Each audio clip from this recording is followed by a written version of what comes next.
성경에는 하나님을 소개하기를 창조주요, 구세주요, 심판주라고 소개합니다. 그러므로 하나님이 이 모든 것들을 만드신 분이요, 만물을 만드시고 인간에 이르기까지, 또한 보이는 것과 보이지 않는 것, 미생물에서부터 광활한 우주까지 다 만드신 분이 하나님이십니다.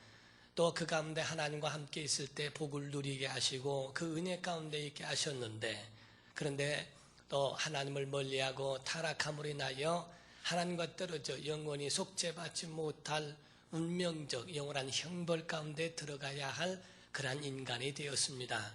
그런데 하나님은 그 가운데에 정말 오직 유일한 방법, 아들을 이 땅에 보내주셨으며 그 아들로 인하여 우리를 구원하시고 우리에게 영생의 문을 열어주신 겁니다. 이것이 바로 기독교의 복음입니다. 그러므로 모든 사람은 창조를 본 일이 없지만 끝을 보게 되어 있습니다. 그러므로 창조주이신 하나님에 대하여 시작은 볼 수 없어도 마지막 끝이신 구세주를 뵙는 것은 우리에게 남아 있습니다. 성경이 말씀하기를 히브리서 1장에 옛적의 여러 부분과 여러 모양으로 말씀하신 하나님이 만물의 마지막에 아들로 말씀하셨다. 예수 그리스도는 끝이에요. 그 뒤에 다른 것이 없습니다. 예수 외에 다른 어떤 이름을 주신 일이 없다고 사도행전 4장 12절 이하에 말씀합니다. 어떤 사람 이단자들이 나타나서 내가 구주다, 내가 구세주다, 내가 성령이다 등등 이런 발언을 하지만은 옳지 않습니다. 이는 성경에 우리에게 주신 마지막 만물의 끝은 예수 그리스도이십니다. 그분이 재림하실 때 그때 그분을 뵙는 사람들이 바로 성도요, 예수 그리스도를 뵙지 못하는 이들은 심판하실 그분을 배워야 하는 겁니다. 과연 우리는 구세주를 만날 것인가, 아니면 심판주를 만날 것인가? 믿음 있는 사람들은 영원한 형벌을 피하여 영생에 들어가는 것이 확정되어 있으며, 요한복음 3장 18절에 말씀하기를 그 이름을 믿는 자들은 구원을 받지만은 그 이름을 믿지 아니함으로 인하여 벌써 심판받았다, 정죄되었다라고 말씀합니다. 사람은 죽어서 구별되어지는 것이 아니라 이 땅에서 믿느냐 믿지 않느냐로 인하여 이 땅 것으로 하늘의 것을 구별한다 하는 겁니다. 우리가 죽은 다음에 기회가 있는 게 아니라는 거예요. 이 땅에 있을 때에 기회가 있느냐 없느냐, 이것이 분별되어지기 때문에 예수 그리스도를 만난 사람은 구주, 구세주 그분을 뵙는 것이고, 예수 그리스도를 만나지 못한 이들은 바로 구세주를 못 뵈면 그의 심판하시는 심판주를 뵙게 된다 하는 겁니다. 그러므로 불신자들은 영벌이냐 영생이냐라고 하는 것으로 인하여 판단을 받고 선악간의 구별이 되지만은, 믿는 사람들은 그런 심판은 받지 않습니다. 내가 영생이냐 영벌이냐 이것 가지고 하나님 심판하지 않습니다. 여러분과 저는 예수 그리스도를 믿음으로 인하여 영생이 확정되어 있는 거예요. 그러나 믿는 사람들이 받아야 할 심판은 그에 대한 행위에 대한 심판, 곧 그에 대한 모든 삶에 대한 상벌에 관한 심판은 있게 된다 하는 겁니다. 그래서 예수 믿는 사람들이, 많은 사람들이 요즘에는 아주 직분을 큰 직분 받기를 원하고, 기왕이면 남들 주는 거 나 주면 안 되는가, 자기 자신에 대한 인격이나 자기 자신에 대한 모든 신앙이나 모든 결정적인 그런 구원의 확신과 모든 것들은 고려하지 아니하고 그냥 무조건 명예로 얻기를 원하지만은, 그러나 거기에 맞는 걸맞는 직분과 그 직분에 대한 그에 대한 상벌에 관한 판단은 하나님이 하시겠다는 겁니다. 그래서 마태복음 25장에 보면은 달란트의 비유에도 1달란트, 2달란트, 5달란트 받은 자에 대한 거기에 대한 판단이 성경에 나와 있죠. 똑같습니다. 요한 1서에 보면은 아이들아, 자녀들아 이렇게 말씀하시고, 청년들아 하고 말씀하시고, 아비들아 라고 말씀합니다. 신앙의 연령대가 있는 거예요. 어렸을 적에 어린아이들은 어린아이가 넘어지고 쓰러지고 일어나고 하더라도 어른들이 박수를 해줍니다. 아, 잘한다, 일어나 일어나, 어이구 잘했다고 합니다. 군대 다녀온 다음에도 계속 엎드러지면은 저 자식은 저거 뭐를 하려고 저렇게 넘어지는가 근심스럽고 마음이 아프다 이게요. 좀 일어나. 이렇게 끄떡하면 자빠지고 그래요. 하고 그에게 핀잔을 하죠. 아니 아버지, 왜 어린애가 넘어지는 건 뭐라고 안 하고 잘 일어났다고 하더니 내가 일어나는 건 뭐라고 하냐고 이렇게 말할 수 없어요. 왜냐하면 그 연령대에 맞는 그러한 기대치가 있기 때문에 그렇습니다. 그래서 하나님은 하나님의 사람들, 구약에는 이스라엘 백성들을 택하셔서 그들을 백성 삼으시고 그들로 인하여 하나님의 백성답게 살아가기를 원하신 것처럼 신약에 와서는 하나님의 자녀, 하나님의 사람답게 살기를 원하시는 겁니다. 그래서 성경을 기록한 이유가 있는 것은 디모데후서 3장 17절에 말씀하기를 이는 하나님의 사람으로 온전케 하며 그 능력을 갖추게 하려 함이니라 라고 이렇게 말씀을 했죠. 하나님의 사람답게 살아라 하는 얘기입니다. 어린아이같이 그렇게 하는 게 아니라 너희가 성장한 청년은 청년답게, 아비는 아비답게 그것처럼 믿음을 가지고 있는 사람이라면 믿음의 성도답게 살아야 한다라고 말씀을 하는 겁니다. 신앙의 기초는요, 예수 그리스도를 믿는 거예요. 요한복음 6장 29절에 말씀하시기를 아버지의 일이 뭡니까? 라고 묻는 제자에게 아버지의 일은 아버지께서 보내신 자 예수 그리스도 나를 믿는 것이 아버지의 일이다. 아버지의 뜻이 뭔지 아느냐? 아버지의 뜻은 나를 믿는 자마다 마지막 날에 다 살리는 것이다. 그러므로 아버지의 일은 예수 그리스도를 믿는 것이요, 아버지의 뜻은 예수 안에 있는 자들을 축복하는 것이다. 그리고 그들을 구원하고 마지막 날에 살리는 것이다. 우리가 에베소서에 보면요, 1장, 2장 이하에 보면은 전부가 그리스도 안에서라는 말을 반복해서 10번씩이나 말씀을 합니다. 너희가 그리스도 안에서, 그 모든 자격과 모든 축복과 은혜는 그리스도 안에서 비롯되는 것이지 그리스도 밖에 있을 때는 외인이요 나그네요 그들과는 전혀 상관없는 것이라고 말씀을 하죠. 그러므로 하나님의 백성이 되었느냐, 하나님의 자녀가 되었느냐, 그러면 그 안에서 누릴 혜택, 그 안에서 누릴 수 있는 하나님의 은혜가 있으니 너희는 그 은혜 받은 자답게 살아라 라고 그 믿음을 요구하는 겁니다.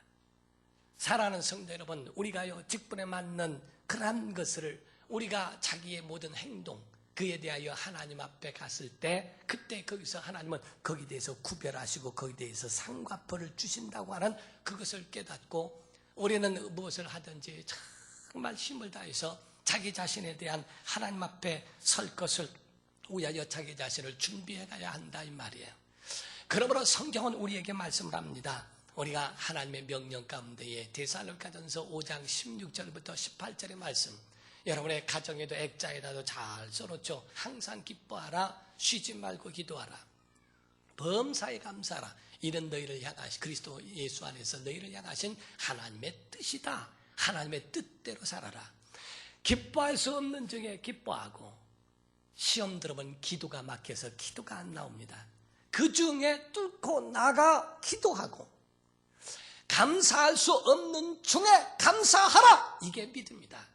다 사람들이 감사할 수 있는데 감사하는 거, 그거는 일반적이지 않겠느냐?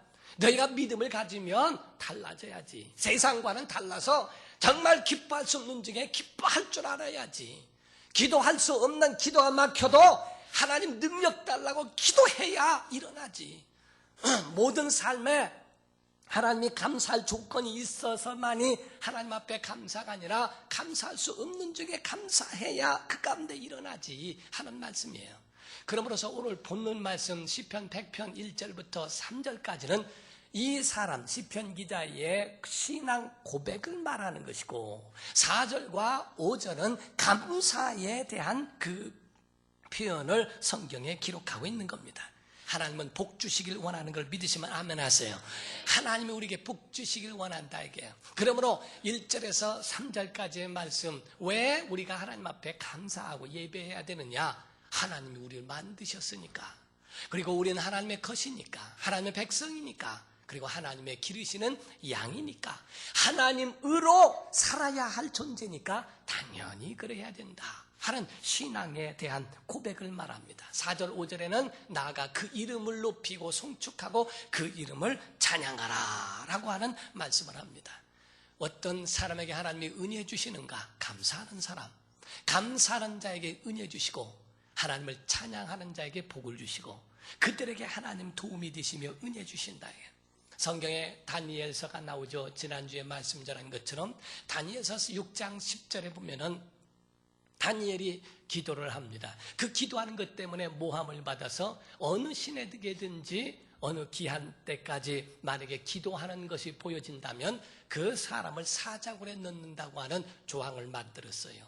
그 조항을 만들었다고 하는 것에 대하여 다니엘이 알고도 모르고 한 것이 아니라 알고도 자기 방에 가서 예루살렘을 향하여 문을 열고 하루 3번씩 하나님 앞에 기도하며 감사하였더라. 자기가 잘못하면 기도함으로 죽을 수 있어요. 오늘날로 얘기하면 지혜롭지 못하다고 이야기하겠죠. 대충 믿어.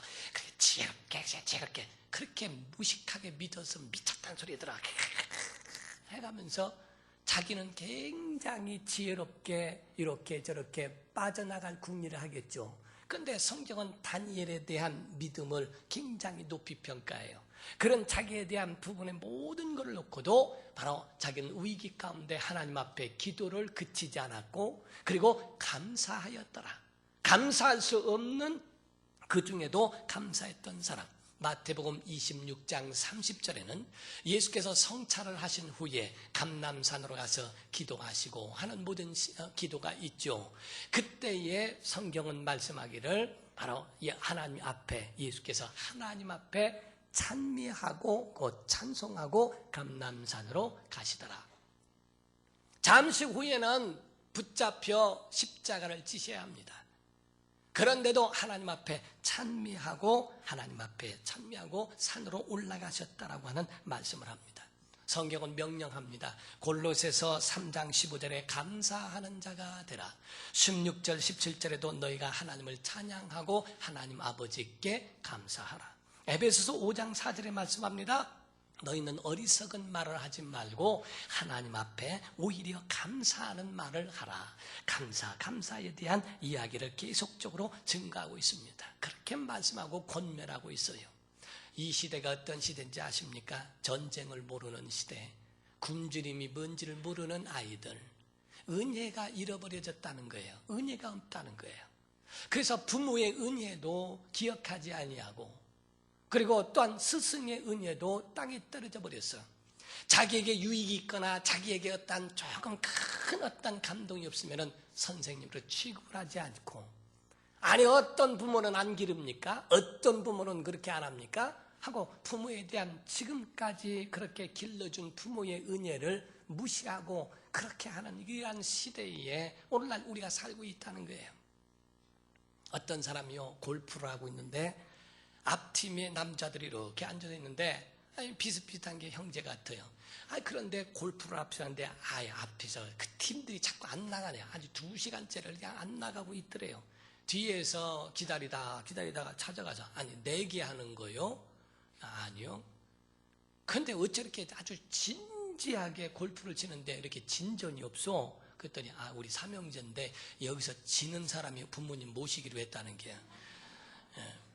그러니까 부모 모시기가 그렇게 싫어서 여기서 지는 사람이 부모를 모신다니까 안 모시려고 얼마나 진지하게 거기서 핀트를 잡고 뭐를 해서 한다는 식으로 지금 오늘날 은혜를 모르는 그러한 시대에 산다는 거. 감사하면은 얼마나 능력 있는지 아십니까? 감사의 생각, 감사의 언어, 감사의 삶, 감사하는 마음, 이 모든 것 어둠이 떠납니다. 찬양하는 자에게는 악한 영들도 물러간다고 성경되어 있어요. 사무엘상 16장 마지막 절에 보면 사울이 번뇌케 되어 하나님의 부리시는 악신에 의해서 시달리고 있을 때 다윗이 수금을 타면서 그 가운데 찬양하면은 하나님 부리시는 악신이 물러갔다라고 이렇게 되어 있습니다. 사랑하는 성도 여러분, 감사하는 성도 되시길 주름으로 축원합니다. 찬양하되 먼저는 하나님께 영광이 되시기를 주름으로 축원합니다. 그리고 찬양을 할 때에 내게 기쁨이 되어야 하는 거예요.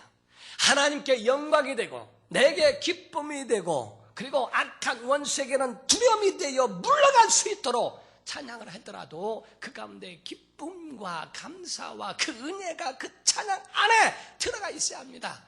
오늘날 찬양을 하더라도 보면은 그냥 콘서트, 오늘날 예배하더라도 콘서트 온 것 같아요.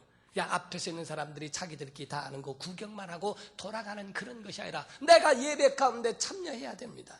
내가 주 앞에 나왔습니다. 감사함으로 문을 열었고 하나님의 얼굴을 배웁기를 원합니다. 하나님, 나를 기억하시고 나의 모든 가정과 모든 삶을 하나님 지켜주시고 인도하소서라고 하는 믿음의 고백이 있는 참여하는 예배가 되어야 하는데, 예배 가운데는 그 가운데 남들이 다 하는 주는 그러한 것을 구경만 하는 믿음이 되어서는 안 된다 이게요.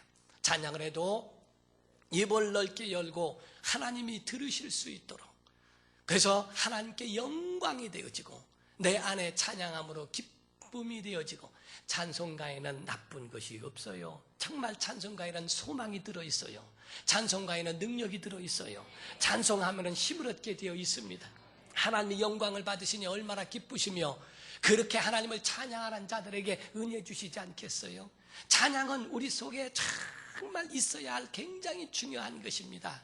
어떤 사람은 교회 오는데 어느 교회에서 선교사가 와서 설교를 하는데 그렇게 열정적으로 그 설교를 하는데도 성도들이 전혀 요동함이 없대요. 그렇게 인상만 쓰고, 아니 그래서 선교사님이 하다가 담임 목사님에게 아니 여기 성도들은 어째 전혀 반응이 없느냐고 그랬더니 하는 말이, 목사님이 아니 우리 성도들이요, 더군다나 한국 성도들은 주님이 십자가에 못 박으신 것 생각하고 저렇게 인상이 그런 거라고. 그러니까 선교사님이 그럼 부활은 하신 예수님은 안 믿느냐고 이렇게 얘기를 했어요. 어떤 사람은 교회 나오더라도 그냥 얼굴을 쭈그려가지고 그냥 이러면 아마 주님이 쟤 누구냐 쟤 좀 내보내라, 좀 뵈기 싫다. 아마 아주 주님도 그러실 것 같아요. 하나님 앞에 나왔으면 감사함으로 나오고 찬양함으로 나오고, 아니 기왕이면 자기 자녀들도 말이요 아버지 앞에 와가지고서 엄마 앞에서 짝짝꿍 이렇게 해야 돈이라도 주고 뭐를 하지. 100원만 주시고 막 이래가면 아우 나 쟤 보기 싫어서 아주 내가 집에 들어오기 싫다고 하지 않겠어요? 자기 자녀도 와서 달라고 하더라도 정말 하나님을 기쁘시게 하듯 하나님 앞에 그렇게 기도하고 간구하고 하는 이것이 얼마나 참 중요한 일인가. 우리 속에 감사와 찬양이라는 것은요 정말 중요한 믿음을 이야기합니다. 여러분, 미국이라는 나라는 감사가 참으로 많은 나라라고 이야기합니다. 그들의 정신은 청교도들에 의하여 이루어진 것이라고 말하는데 1620년 12월 26일 정도에 그때에 102명의 사람들이 플리머스 해안에 상륙을 하게 됩니다. 그때 사람들이 거기에 내려와서 모래를 날리면서 기쁨의 함성을 지르면서 하나님 앞에 감사하는데 6가지를 감사했다고 말합니다. 그들이 감사하는데 117일간의 배 안에 있으면서 그 가운데 하나님 앞에 감사하는 그 감사의 조건 6가지를 말하는데, 첫 번째가 작은 배요, 시속 2마일로밖에는 갈 수 없는 그러한 배였지만은 117일간의 모든 항해를 무사히 할 수 있도록 은혜 주신 하나님께 감사한다. 두 번째 감사는 항해 도중에 2명의 사람이 죽었지만은 한 아이가 태어나게 됨을 감사한다. 세 번째는 태풍 가운데서 도시 부러지는 그런 사고가 있음에도 불구하고 파손되지 않은 것에 대하여 감사한다. 네 번째는 큰 파도에 의하여 여자들이 물에 빠지는 일이 2번씩이나 있었음에도 불구하고 다 구출된 것에 의하여 감사한다. 다섯 번째는 신대륙에 접근해 있을 때에 인디언들과 그런 사람들에 의하여 한 달 동안에 상륙을 못하고 배 안에 있게 되었는데 그래도 끝내 하선할 수 있도록 은혜 주신 것을 감사한다. 마지막 6번째입니다. 3개월 동안의 항해 중에서 누구 하나도 다시 고향으로 돌아가자 원망하거나 불평하는 사람이 한 사람도 없다는 것을 감사한다. 사랑하는 성도 여러분, 감사할 수 없는 조건들도 많이 있습니다. 그것을 감사한다는 것, 불평하면 이 6가지 중에도 얼마든지 불평할 수 있어요. 한 사람 태어났지만 2사람은 죽었지 않느냐 등등 시작해서 모든 것들을 그렇게 할 수 있어요. 그러나 이 사람들은 감사의 조건을 찾습니다. 117일 동안에 한 사람도 불평함 없이 끝까지 대단한 믿음 아닙니까? 여러분, 시간이 빠르다고요?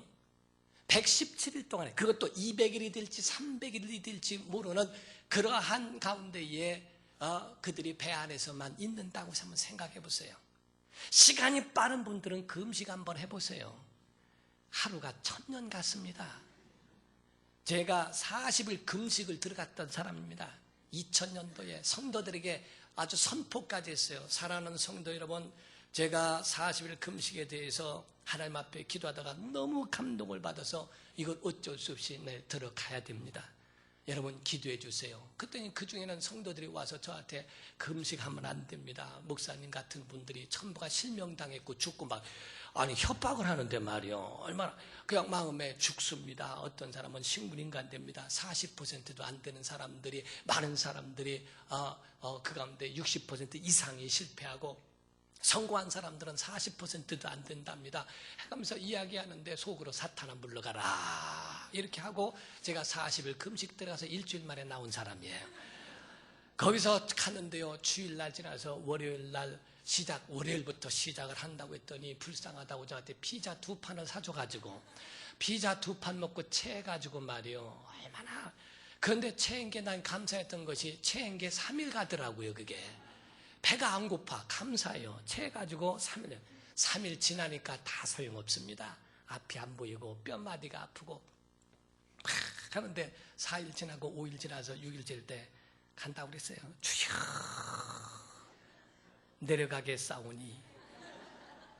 그래서 원장님한테 찾아가서 원장님 저 내려갑니다. 그랬더니 원장님이 그러더라고요. 저를 보자마자 올 때부터 못할 줄 알았대요. 얼마나 기분이 나쁘던지 말이요. 올 때부터 못할 줄 알았대요. 그래서 아니 그 어떻게 하느냐고 했더니 원래 금식을 하려면 금식을 위한 금식을 해야 된다는 거예요. 근데 피자 2판 먹고 와가지고 한순간에 굶어서 딱 끊고 아이고 벌써 안 될 줄 알았고 그러나 얼마나 그래도 기특하더라는 게 정말 그래도 2000년도 지나면서 하나님 앞에 믿음을 보이려는 게 크게 기특하고 크게 마음이 있어서 기도했느니라고. 그러나 자기는 사실 실패하기를 원했다고 그래요.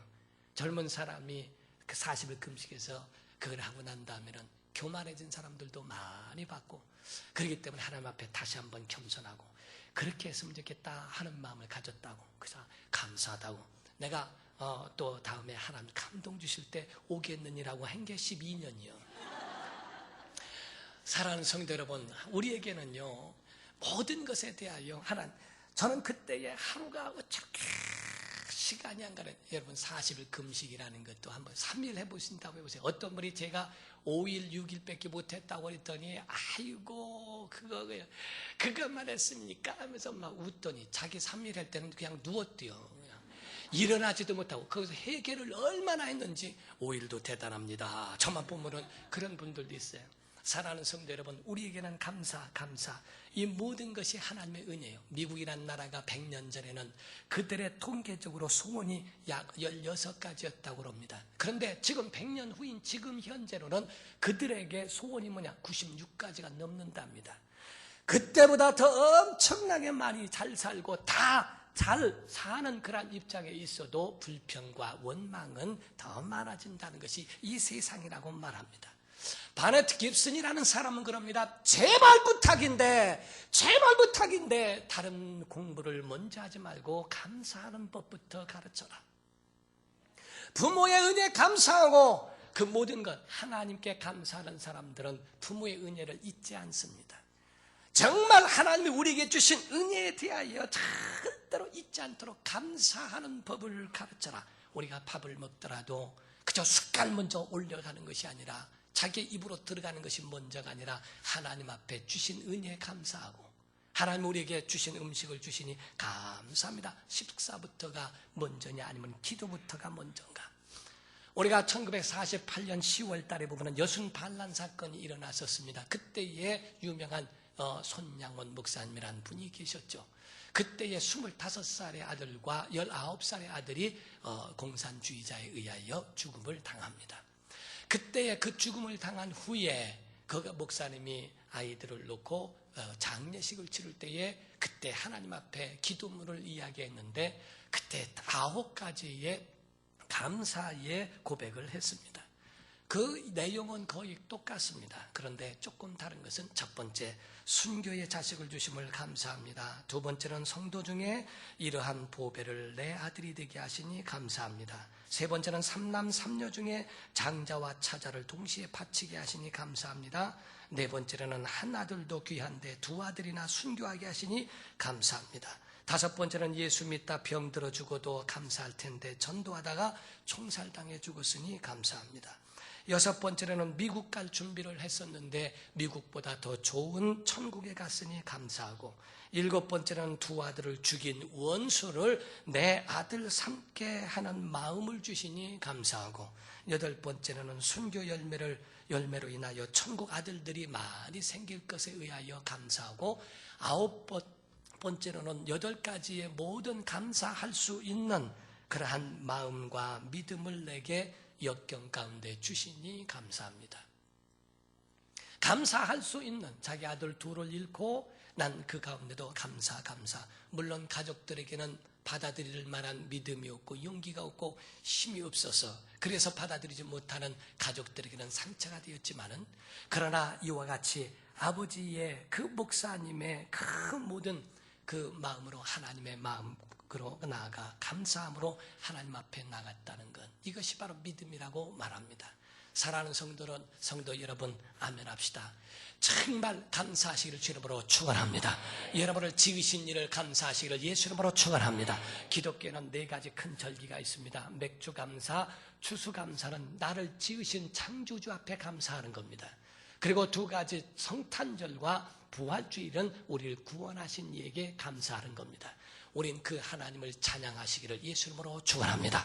나를 지으셨으니 감사하고, 우리를 구원하셨으니 감사하고, 우리를 도우시는 하나님을 찬양하는 우리 복된 추수감사절이 되시기를 예수 이름으로 축원합니다. 기도하시겠습니다. 이 시간에 다 같이 통성으로 기도하실 때에 하나님, 우리의 삶에 감사하게 하시고 찬양하게 하옵소서. 하나님 주신 은혜를 잊지 않게 하시고 하나님의 은혜가 우리의 삶에 충만하도록 붙잡아 달라고, 이거를 잃어버리지 않는 우리의 심령들이 될 수 있도록 성경은 말합니다. 주신 은혜 감사하고 주실 줄 믿고 감사하라. 우리 이 은혜를 잊지 아니하고 감사하는 우리 성도들이 될 수 있도록 붙잡아 달라고 다 같이 통성으로 기도하시겠습니다. 거룩하신 아버지 하나님,